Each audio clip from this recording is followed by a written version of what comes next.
Yung sinabi mo nung huling usap natin, nangyari nung China yun Tignan mo to, kung di natin napansin kahit sa mga followers natin, i-check nyo yung race results. Tignan nyo yung top 10 na nasa points. Number 9, Sainz, at number 10, Colapinto. Colapinto. Kita mo nasa top 10 sila, nasa points. Normally, kung nasa top 10 ka, syempre nasa gitna ka ng laban yan. Either nasa front or nasa bandang gitna. Pag tinignan mo sa results, kahit top 9 at top 10 sila, ang gap nila from first place is still one whole lap. Na lap pa din sila. Yun yung sinasabi ni parang Dax na kahit maganda at maraming overtaking, yung mga nasa gitna, unti-unting umaatras, unti-unting napag-iiwanan ng mga nasa harap.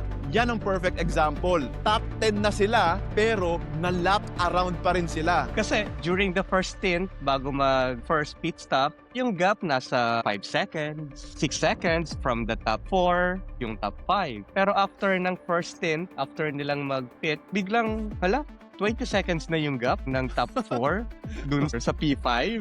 Yeah. Paano nangyari yun, di ba? Ito yung sinasabi natin na habang may mga labanan sa bawat section, lumalayo yung mga gaps kasi nagde-defend. Talagang it will take time na makakompromise yung pace mo. Kaya talagang paatras ng paatras, yung mga back markers, buti nga plus 1 lap Last time sa Australia, sina Perez plus 3 laps Blue flags galore. Yeah, blue flags galore. Parang kaka-blue flag pa lang, parang blue flag ulit.